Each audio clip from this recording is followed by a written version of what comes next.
अस्सलाम वालेकुम dear students, कैसे हैं आप सब लोग।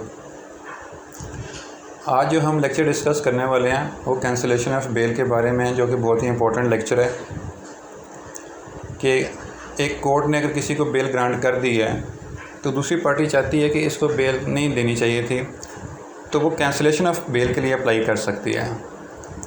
सेम कोर्ट में भी अप्लाई कर सकती है, सेशन कोर्ट में और हाई कोर्ट में अप्लाई कर सकती है। इसका रेलेवेंट प्रोविज़न जो है 497 sub section 5 CRPC criminal procedure code का सेक्शन जो है ना वो इसके साथ डील करता है कैंसिलेशन ऑफ बेल के साथ। और इसको जो है हम सेम कोर्ट, सेशन कोर्ट और हाई कोर्ट में अप्लाई कर सकते हैं। इसमें एक जो है लैंडमार्क जजमेंट है वो मैं आपको बताऊंगा। उससे पहले जो है इसके एंड में सारा के देखने के बाद हम एक एप्लीकेशन जो है ना वो ड्राफ्ट करेंगे जो कि कैंसिलेशन ऑफ बेल के बारे में। अभी सबसे पहले मैं आपको इससे ग्राउंड्स बता देता हूँ कि जब बेल ग्रांट करने के बाद अगर पुलिस को लगे कि ड्यूरिंग इन्वेस्टिगेशन कोई नई चीज़, नया फैक्ट सामने आया है जिससे ये साबित हो रहा है कि यही बंदा है जिसने जुर्म किया है, ये ग्राउंड बना सकते हैं हम। दूसरा ये बना सकते हैं कि ये बाहर आके ना अपनी आज़ादी को मिसयूज़ कर रहा है। मिसयूज़ किस तरह कर रहा है? थ्रेटनिंग द प्लेंटिफ कर रहा है, थ्रेटनिंग द विटनेसेस को, प्लेंटिफ को, सारों को थ्रेटन कर रहा है और इन्वेस्टिगेशन में हर्डल क्रिएट कर रहा है, इन्वेस्टिगेशन में हर्डल्स क्रिएट कर रहा है और ऑब्स्कॉन्शन, जो अब्सकॉन्ड होना चाह रहा है, भागना चाह रहा है। ये सारे कुछ ग्राउंड्स हैं। इसके अलावा भी और भी ग्राउंड्स हैं जो आगे चल के हम डिस्कस करते हैं, जो कि आपको क्लियर होंगे ये इस जजमेंट से। 2020 SCMR 1015, ठीक है, ये जजमेंट है। तो इसमें जजमेंट में सुप्रीम कोर्ट ने ये फैक्ट्स बताए थे कि कब जो है बेल कैंसिल की जा सकती है।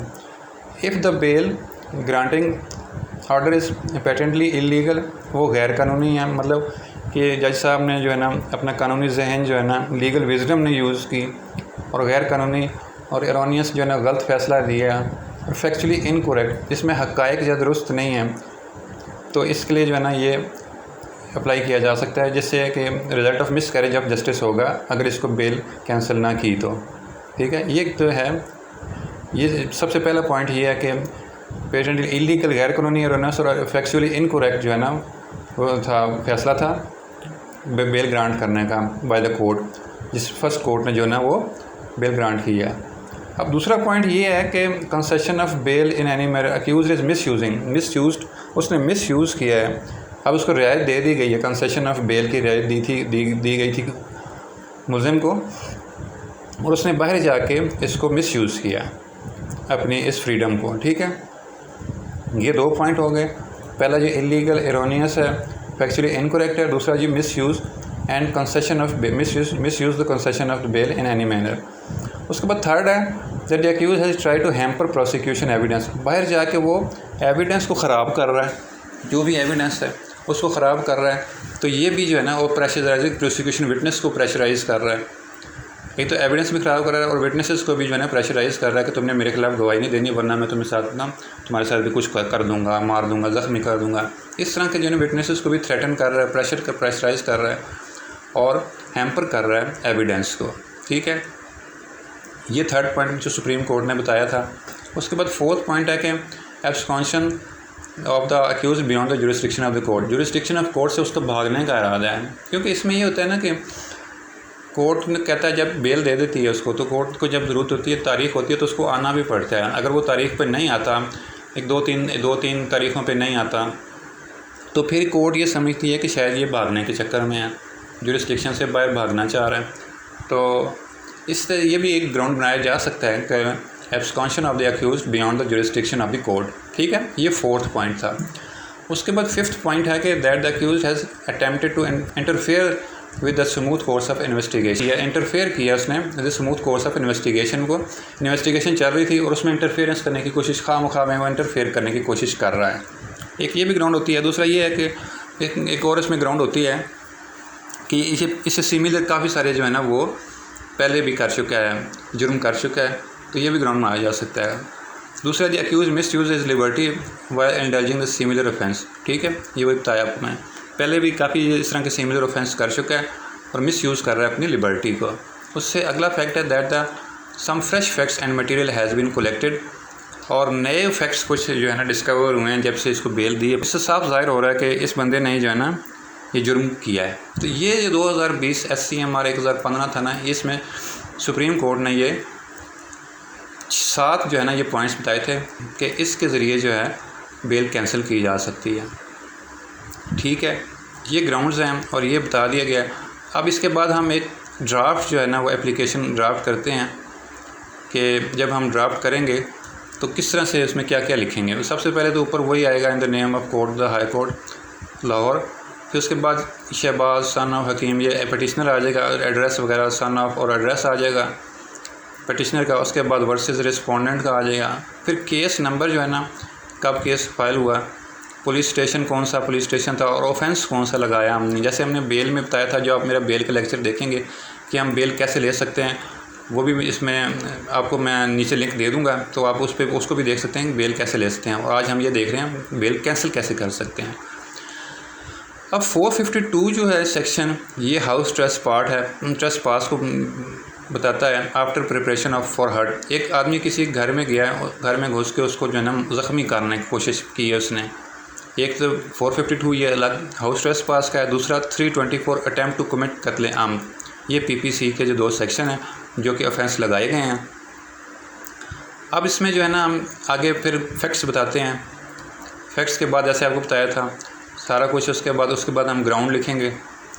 अब सबसे पहला फैक्ट ये बताते हैं हम कि that the facts giving rise in the instant petition are that the petitioner is law abiding citizen of Pakistan and has very good incident in this credit.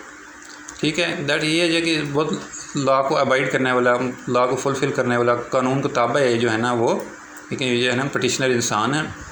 और उसने 11/2/2021 को above said FIR was launched against the culprits, और इस date को जो है ना FIR को लॉन्च किया था against the culprits who forcibly entered in the house of the petitioner and injured his real brother Mohammad Imran. जिसने जो रियल कल्प्रिट है, जो रिस्पोंडेंट है, वो घर में आया और इसके भाई को, पटिशनर के भाई को जो है ना उसने इमरान को ज़ख्मी कर दिया।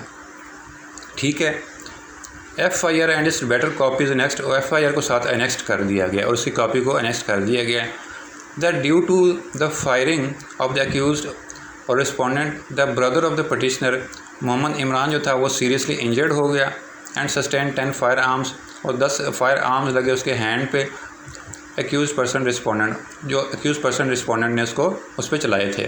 ठीक है, एक्यूज पर्सन ने पटिशनर के भाई पे जो फायर आर्म्स चलाए थे तो वो 10 फायर आर्म्स के हाथ पे लगे थे।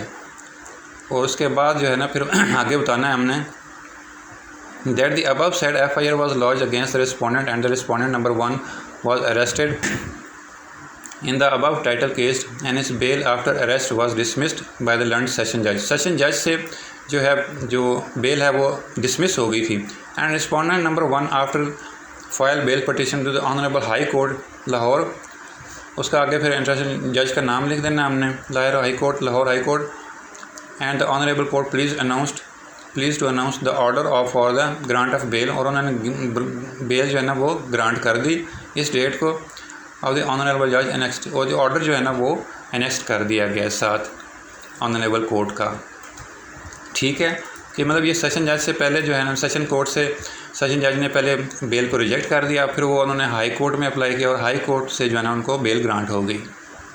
आगे ये बताना है कि that after the bail of the accused respondent number 1 from the jail he began to threaten the petitioner and his other family member and the petitioner seeks his cancellation of the bail on the following ground. अब 5th point ये है कि जब accused बाहर आ गया है तो उसने आके फिर थ्रेट किया है पटिशनर को, धमकियां देना शुरू कर दी हैं उसने। तो लिहाजा इसको जो है ना ये हम फॉलोइंग ग्राउंड्स पे जो है ना इसकी कैंसिलेशन ऑफ बेल के लिए अप्लाई कर रहे हैं। अब आगे ग्राउंड्स लिखने हैं। The respondent number 1 is desperate and harden criminal. अब ये आपको मैंने बेल के लेक्चर में बताया था कि जब हार्डन क्रिमिनल हो, जो शफाक क्रिमिनल हो, उसकी बेल रिजेक्ट हो जाएगी, उसकी बेल कैंसिल हो जाएगी। ठीक है, लाइक एक्टिविटीज़ लाइक डिकॉइटी, इस तरह की जो है ना वो डकैती वगैरह के काम करता रहे तो हार्डन क्रिमिनल है, तो इस लिहाजा इसकी जो है ना बेल वो रिजेक्ट कर दी जाए। और FIR नेक्स्ट एप्लीकेशन C के साथ जो है ना FIR की कॉपी जो है ना वो लगा दी गई है। That the above said FIR launched after the release of the accused respondent number 1 from the jail which shows the criminal mentality. जब से वो बाहर आया है accused respondent from the jail, उसकी क्रिमिनल मेंटालिटी जो है ना वो हमें पता चल रही है, क्योंकि वो थ्रेटन करना शुरू हो गया। That the accused respondent number 1 is also threatening the petitioner and his family member for withdrawal. और फैमिली मेम्बर और पिटिशनर को जो है ना वो धमका रहा है कि केस वापस ले लो, ठीक है, वरना मैं तुम्हारे साथ और बहुत कुछ बुरा करूँगा मैं, ठीक है। इस पॉइंट पे भी जो है ना वो कैंसलेशन ऑफ बेल का ग्राउंड बनाया जा सकता है। तो अगला पॉइंट है कि that the accused respondent number is also threatening the witnesses of the case. पहले तने हमने उसको पिटिशनर को थ्रेट कर रहा है, उसकी फैमिली को थ्रेट कर रहा है, उसके बाद तने जो विटनेसेस को थ्रेट कर रहा है। Well the witnesses are very much afraid towards the act of the respondent number 1। और वो जो विटनेसेस हैं, गवाह हान हैं, वो रिस्पोंडेंट नंबर 1 के इस फेल से बहुत ज़्यादा खौफज़दा हैं, ठीक है। उसके बाद अगला पॉइंट हमने लास्ट पॉइंट बनाना है that the accused respondent number 1 is not the appearing in the learned trial court and each and day of every hearing, so the learned court is unable to proceed further in case until the unless accused respondent would be declared proclaimed offender। और वो जो है dates पे नहीं आ रहा है, जो court date देती है तो डेट ऑफ हियरिंग होती है, डेट ऑफ हियरिंग पे आना पड़ता है। जब बेल दे दी जाए तो उसको ग्रांट कर दिए तो उसको आना पड़ता है, वो नहीं आ रहा, लिहाजा उसको जो है ना प्रोक्लेम्ड ऑफेंडर जो है ना इश्तिहारी करार दिया जाए उसको, क्योंकि वो भागने के चक्कर में है। तो ये भी एक ग्राउंड बनाया जा सकता है। ये डिफरेंट ग्राउंड्स हैं, इसके अलावा और भी ग्राउंड बनाए जा सकते हैं, वो आप भी थोड़ा उसको अपने जहन से भी देखें आप क्या क्या ग्राउंड बन सकते हैं, तो वो उसका आप इस तरह से वो ट्राई कर सकते हैं। उसके बाद प्रेयर क्लॉज आगे फिर हमने बताया, लिहाजा उसको जो है ना ये कैंसिल कर दी जाए जो है बेल को, ताकि जो है ना इंटरेस्ट ऑफ जस्टिस में ना ये एक फ्री फेयर जो है ना एक ट्रायल केस चलाया जा सके, क्योंकि ये बाहर रह के बहुत ज़्यादा काम ख़राब कर रहा है। लिहाजा ये जो है ना इसकी कैंसिलेशन ऑफ बेल के लिए हम अप्लाई कर रहे हैं, तो इसके जो है ना बेल को जो है ना वो कैंसिल कर दिया जाए, ठीक है। ये सारा जो था कैंसिलेशन ऑफ बेल के बारे में हमने डिस्कस किया। सेक्शन 4 में आपको समराइज़ करता हूँ। सेक्शन 497(5) सब सेक्शन 5 CRPC के साथ डील करता है। और उसके बाद इसमें फैक्ट्स ये हैं कि नया को फैक्ट आया है वो misusing is freedom, threatening the plaintiff और थ्रेटनिंग द विटनेस, और हर्डल कर रहा है इन्वेस्टिगेशन में, भागने के चक्कर में। ये सारे जो है ना फिर हमने ये ग्राउंड्स हैं, ये सारे ग्राउंड्स हमने बताए जो सुप्रीम कोर्ट ने दिए थे। उसके बाद हमने फिर एक एप्लीकेशन फ़ाइल की, उसमें फिर हमने ये सारे फैक्ट्स बताए, और फिर उसके बाद ग्राउंड्स लगा के हमने प्रेयर क्लॉज लिखनी है कि इसकी कैंसिल कर दी जाए, क्योंकि बाहर आके बहुत ज़्यादा काम ख़राब कर रहा है, ठीक है। उम्मीद है आप लोगों को समझ आ गया होगा। तो मैं इसकी वर्ड डॉक्यूमेंट की फ़ाइल जो है वो अपलोड कर दूंगा। तो उम्मीद है आप लोगों को समझ आ गया होगा।